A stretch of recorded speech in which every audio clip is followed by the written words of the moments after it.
వైకా jewellers వెలలేని Vaibhogam తరుగులేని నమ్మకం. ఇప్పుడు మన కాకినాడలో డిసెంబర్ 5న ఘనంగా ప్రారంభం కాబోతోంది. బహుళ చికురభారం బద్ధ పించావతంసం చపల చపల నేత్రం చారు బింబాదరోష్టం మధుర మృదులహాసం మందరోదారలీలం మృగయతి నయనం మే ముగ్ధవేషం మురారే. భాగవత కథాసుధ 4వ భాగంలోకి వచ్చాం. అంటే ధనుర్మాసం 4వ రోజు గోదాదేవి కృష్ణుడి లీలని తన చెల్లులకు చెప్తూ నిద్ర లేపుతూ రంగనాథుడి సేవకు వేళయింది రండి అని పిలుస్తోంది. మనం ఇప్పుడు కృష్ణ సేవలోకి వెళ్దాం. పూతనని తృణావర్తుణ్ణి ఇద్దరిని బాలుని రూపంలో ఉన్న నారాయణమూర్తి సంహరించాడు. ఆ తర్వాత ఏం జరిగిందో చూద్దాం. ఒకరోజు యశోదాదేవి పిల్లవాడికి పాలిచ్చి ఒళ్ళో కూర్చోబెట్టుకుని చూస్తోందట పిల్లాడికేసి. తల్లులు పిల్లల అందాన్ని అలా పరిశీలిస్తారు. నా పిల్లడి కళ్ళు అచ్చు నాలాంటివే, వీడి ముక్కు వాళ్ళ నాన్నది, ఆ మూతి నాయనమ్మదో మేనత్తో ఇలా ఆలోచిస్తూ పిల్లల్ని కన్ను ముక్కు జుట్టు సవరిస్తూ చూసుకుంటూ ఉంటే అని ఆవలించట చంటివాడు. ఈ నోరు తెరిచిన పిల్లాడికి ఆ లోపంలో నోట్లో ఆకాశము, నక్షత్రాలు, సూర్యుడు, చంద్రుడు, భూమి, సముద్రాలు, పర్వతాలు, నదులు, చరాచర సమస్త సృష్టి కనిపించిందట. ఆమె వణికిపోయింది. ఏమిటి పిల్లాడెంత, వాడి నోరెంత, అది ఏం కనపడుతోందో ఆ కనపడేది ఏమిటో తెలియలేదు. కళ్ళు మూసుకుందట భయమేసి. భయపడుతూనే కళ్ళు తెరిచి చూస్తే ఏమీ లేదు. ఆవలించిన పిల్లాడు కళ్ళు మూసుకుని నిద్రపోతున్నాడు. ఈవిడ అనుకుంది ఒక్క క్షణంలో భగవంతుడి అనుగ్రహం ఆమె మీద ఉన్న విష్ణుమాయ తొలగిపోయింది. అబ్బే, ఆ తొలగిపోవటం వల్ల ఆవిడకి అది కనపడింది. ఎప్పుడైతే ఈ కంగారు పడిందో మళ్ళీ ఆమెని మాయలోకి లాగేశాడు భగవంతుడు. నా పిల్లాడే ఏమిటో నాకు అట్లా ఉండుండి అలా అనిపిస్తూ ఉంటుంది, అంతా నా భ్రమ అని అనుకుని సర్దుకుంది. తను నా పిల్లాడే, ఇదేవి నేను చూసింది ఏది నిజం కాదు, ఏదో భ్రమలో చూశాను, ఊరికే నాకే కన్ను కలిగింది అని అనుకుని సర్దేసుకుంది. తర్వాత ఏమైందట, కొద్ది రోజుల్లో గర్గుడు అనే మహాతపస్వి యాదవ వంశాలకి పురోహితుడు. అయితే ఈ గర్గ ఋషి వీళ్ళని చూడ్డానికి వచ్చాడు. వచ్చేసరికల్లా ఈయన నందుడు పరమానంద భరితుడే ఆయన కూర్చోండి అని కూర్చోబెట్టుకున్నాడు. ఆయన చాలా పూజించాడు. భార్య పిల్లవాడు అందరితోటి ఆయన్ని సేవించాడు. రోహిణీదేవిని తీసుకొచ్చి మహర్షి, మీ వంటి వాళ్ళు మమ్మల్ని తరింపజేయడానికి మా ఇళ్ళకు వస్తారు, మీకు ఏ సేవ చేయమంటే అది చేస్తానన్నాడు. తర్వాత ఎలాగో మీరు వచ్చారు కాబట్టి మా యందు అపారమైన దయతోటి నా కుమారుడికి మా ఇంట్లోనే ఉంటున్నటువంటి వసుదేవుని కుమారుడు ఇద్దరికి నామకరణం చేసి ఆశీర్వదించండి అని అడిగాడు. ఈ గర్గుడు నవ్వాడట ఆయన. అయితే గర్గ సంహిత అని ఒక పుస్తకం ఉందండి, అందులో కూడా కృష్ణ గాథలు ఉన్నాయి. గర్గుల వారే రాసినవి కొన్ని కథలు. ఈసారి ఎప్పుడైనా వీలు వెంబడి చెప్పుకుందాం. అయితే ఈయన ఏమన్నాడంటే, నందా, నేను యాదవుల పురోహితుడని అందరికీ తెలుసు. నేను ఇక్కడికి వచ్చిన సంగతి నేను దాద్దామన్నా దాగదు. తర్వాత యాదవుల నివాసాలకి నేను ఎప్పుడు వెళ్తాను, అది నా కర్తవ్యం. ఏంటి, వంశానికి పురోహితుడు కాబట్టి పెద్ద పట్టించుకోరు. కానీ ఇక్కడ నేను వేసే ప్రతి అడుగు, నేను చేసే ప్రతి పని కంసుడికి సమాచారం వెళ్తుంది. ఎవరెవరి ఇళ్లలో నేను ఎక్కువసేపు ఉన్నాను, ఎవరి పిల్లవాడిని నేను ఎంత పరిశీలించాను, ఎవరికి ఏ ధర్మకార్యాలు చెప్పాను అన్నీ తెలుస్తాయి. అప్పుడు అతను, ఎందుకంటే ఇతని తాలూకు గూఢచారులు అనేక రూపాలతో రాజ్యమంతా విస్తరించి ఉన్నారు. దేవకీదేవి 8వ గర్భంగా మగపిల్లాడే పుట్టాడని, ఆ పిల్లాడు ఎక్కడో రహస్యంగా పెరుగుతున్నాడని, అప్పుడు కనపడిన ఆడపిల్ల ఉందే అదేదో దైవ మాయ అని చాలామంది అనుకుంటున్నారు. ఏముంది, నలుగురు 4 రకాలుగా మాట్లాడుకుంటారు. ఆ మాటలు కంసుడి వరకు చేరాయి. వాడు నమ్ముతున్నాడు కూడా. అది దైవమాయ, పిల్లాన్ని ఎక్కడో దాచేశారు విష్ణువు, లేదా దేవతలే దాచేశారు, వాళ్ళు నా శత్రువులని భావిస్తున్నాడు. నేను ఇక్కడికి వచ్చి నలుగురితో పాటు నిన్ను పలకరించి వెళ్ళానని అనుకున్నాడు అనుకో, అది నీకు క్షేమం, నీ పిల్లలకి క్షేమం. అలా కాకుండా నేను పనిమా అలా మీ ఇంటికి వచ్చి మీ ఇంట్లో ఉన్న పిల్లలకి, నేను నీ పిల్లలకే పోని ఏదేదో జాతకర్మాలు చేశానన్నా అని ఆయన తెలిసిందో ఆ దుర్మార్గుడు ఈ పిల్లల్ని బతకనివ్వడు.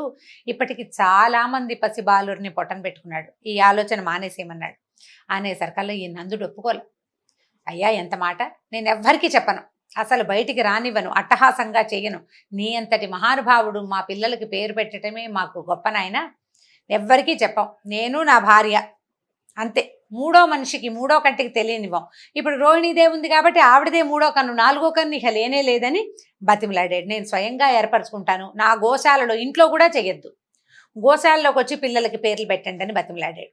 సరే, ఆయన ఒప్పుకున్నాడు. నందుని గోశాలలో ఎవ్వరికీ తెలియకుండా రహస్యంగా శాస్త్రోక్త విధానంగానే నామకరణాది సంస్కారాలు చేసేశారట. పిల్లలకి పేర్లు పెట్టాలి, నామకరణానికి బోల్డంత మంత్రం అవన్నీ ఉంటాయి. పిల్లల్ని తేనె పెరుగు, పాలు పెరుగు తేనె కలిపి ఇస్తారు. ఏవో చిన్న చిన్న మంత్రాలు, పూజలు, విధానాలు నడుస్తాయి. అన్నీ ఆయన స్వయంగా చేశాడు. పేరు పెట్టే సమయానికి ఏం చెప్పాడంటే, ఆ బాలుడు ఎవరు, తను పేరు పెట్టబోతున్నటువంటి చంటివాడు ఎవరు అనేది ఆయనకి తెలుసు. ఆ రహస్యం నందుడికి చెప్పకుండా ఆయన భార్యకు అసలు అర్థం కాకుండా నిజమే చెప్పాడు. ఆయన ఏం చెప్పాడు, బాలుళ్ళకి పేరు, రోహిణీపుత్రుడు తన మంచి గుణాలతో మిత్రులందరికీ ఆనందాన్ని కలిగిస్తాడు, అందుకని ఇతన్ని రాముడు అందాం. ఇతనికి మానవాతీతమైన బలం ఉంది, ఎందుకంటే 1000 పడగల ఆదిశేషువే అతని రూపంలో జన్మించాడు. ఎంత బలం, భూభారం వహించగలిగిన వాడు. అంచేత ఇతను బలుడని, బలరాముడని చెప్పబడతాడు. ఇతను సంకర్షణుడు, అంటే దేవకీదేవి గర్భం నుంచి ఈమె గర్భంలోకి ప్రవేశపెట్టబడ్డాడు కాబట్టి సంకర్షణుడని. అదే కాకుండా ఇతను యాదవులలో ఐకమత్యాన్ని కలిగిస్తాడు. ఎందుకంటే కంసుని భయంతో యాదవులందరూ తలా ఒక దారి పట్టారు, వాళ్ళందరినీ మళ్ళీ ఒక దారికి లాక్కొచ్చాడనమాట. సంకర్షణుడు అంటే ఆకర్షించేవాడు, దగ్గరికి లాగేవాడు అని. కాబట్టి ఈ రకంగా ఈ పిల్లవాడికి సంకర్షణుడని నామధేయం బాగుంటుంది నాయన అని చెప్పాడు. ఇక నీ కొడుకు ఉన్నాడే, నల్లగా ఉన్నాడు కదా, అందుకని ఇతను కృష్ణుడు అనే పేరుతో ప్రసిద్ధుడవుతాడు. అయితే పూర్వజన్మలో వసుదేవునికి ఇతను పుత్రుడై పుట్టాడు. పూర్వజన్మల్లో వసుదేవుడు ఈ రూపంలో లేడు, ఏదో రూపంలో ఉన్నాడు. ఈ పిల్లవాడు కూడా దానికి తగిన రూపంలోనే అక్కడ జన్మించాడు. ఈ రహస్యం తెలిసిన వాళ్ళు ఇతన్ని వాసుదేవుడు అని పిలుస్తారు. పూర్వజన్మలో వసుదేవుని కుమారుడు, ఇప్పుడు అతని మిత్రుడైన నీ దగ్గర పెరుగుతున్నాడు అని చెప్పి ఈ కుమారుడు ఉన్నాడే, ఇతను ఉత్తమ గుణాలలోనూ, శోభలోనూ, సంపదలోనూ, కీర్తిలోనూ శ్రీమన్నారాయణుడితోటి సమానుడవుతాడు. ఇతడు మీ గోకులాన్ని అనేక ఆపదల నుంచి కాపాడతాడు, అనేక అద్భుతమైన కార్యక్రమాలు చేయబోతున్నాడు నాయన. ఇతని గుణాలని బట్టి, ఇతను చేయబోయే అతిమానుషమైన చేష్టితాలని బట్టి యోగులు, ఋషులు అనేక పేర్లతో పిలుస్తారు. ఇతనికి ఒక్క పేరు కాదు, నేను పెట్టేది ఒక పేరే, ఇతనికి ఒక్క పేరుతో ఉండడు, అవే సహస్రనామాలు అవుతాయి. ఏమరపాటు లేకుండా పిల్లాన్ని కాపాడుకోమని చెప్పి ఎవ్వరికి తెలియకుండా ఈ పిల్లలిద్దరికీ రాముడని, కృష్ణుడని నామకరణం చేసి గర్గుడు వెళ్ళిపోయాడు. ఎవరికీ తెలీదు, నందవ్రజంలో కూడా ఎవరికీ తెలీదు. నాన్న, పెద్దమ్మ, అమ్మ పిలుస్తుంటే ఆ పేరుతో అందరూ పిలవడం మొదలెట్టారు. వాళ్ళే పెట్టుకున్నారు పేరు అనుకున్నారు. గర్గుడు వచ్చి నామకరణం చేసే సంగతి బయటికి రానివ్వలేదు. ఇక నామకరణం జరిగింది. పిల్లలు చేతులతోటి, మోకాళ్ళతోటి పాకటం మొదలుపెట్టారు. తల్లులు చక్కగా స్నానాలు చేయించి చంద్రం గిందరం రాసి బాగా చేస్తే, పౌడర్లు రాసి కూర్చోబెడితే ఇద్దరు పోయి బురదలోకి వెళ్ళి దుమ్ములో ఆడుకుంటూ ఆనందించేవాళ్ళు. పిల్లలకి మట్టి అంటే మహా ఇష్టం. అందులో రాముడు, కృష్ణుడు కూడా దానికి ఏమీ ఇది కాదనమాట. అక్కడ వాళ్ళ ఏం తగ్గరు, వాళ్ళు కూడా అందులోనే ఉంటారు. పాక్కుంటూ పక్క ఇళ్ళ వైపుకి వెళ్ళటం. కొంచెం నడకొచ్చాక ఈ కాళ్ళకి మువ్వలు, పట్టీలున్న గజ్జలు అవి కడితే మొలనూలు, వాటితోటి చిన్న చిన్నగా గల్లు గల్లుమని సందడి చేసుకుంటూ పక్క వాళ్ళ ఇళ్లల్లోకి, పొరుగు ఇళ్ల వరకు వెళ్ళేవాళ్ళు. పాకుతూ ఉండేవాళ్ళు. పాకి వెళ్ళటం, ఒక అడుగు 2 అడుగులు వేయటం. పాకటం స్పీడ్గా వస్తుంది, నడక నిదానంగా వస్తుంది కదా. ఈ కొత్త వాళ్ళు ఎవరైనా కనపడంగానే భయపడినట్టుగా తలంటే బాల్య చేష్టలే. ఈ దేవతాంశతోటి పుట్టిన వాళ్ళనే భావం కలిగించే వాళ్లే కాదు. పిల్లవాడు బహుసుందరమైన వాడు, ఒకడు తెల్లనివాడు, ఒకడు నల్లనివాడు. పాకటము, పరిగెత్తటము, నడవటము, ఎవరినైనా కొత్త వాళ్ళని చూడగానే బెంగగా మొహం పెట్టి అమ్మ కోసం వెతుక్కోవటము. దాంతో తల్లులకి పరమానందంగా ఉంటుంది. ఎవరైనా వచ్చినప్పుడు వాళ్ళ దగ్గరికి వెళ్ళకుండా తల్లి దగ్గరికి వస్తే తల్లికి ఎంత పొసెసివ్నెస్ అనమాట, మహాద్భుతమైన ఆనందం కలుగుతుంది. కొత్త వాళ్ళ దగ్గరికి మా పిల్లాడు వెళ్ళడని వాళ్ళ పిల్లాడిని వాళ్ళే ఎత్తుకుంటారు, మోయడం కష్టమైనా సరే. ఇలాంటి ప్రతి చిన్న ఆనందాన్ని ఆ తల్లులకి సమకూర్చారు దేవదేవులు ఇద్దరూ కలిసి. అక్కడి నుంచి కాస్త నడక బాగా వచ్చాక ఇక అల్లరి ప్రారంభం. ఈ లేగదూడలు దొరికితే వాటి తోకలు పుచ్చుకుని వాటి వెనకాల పరిగెత్తడం. అక్కడి నుంచి ఈ వయసున్న పిల్లలే 5-6 వచ్చేవాళ్ళు చుట్టుపక్కల.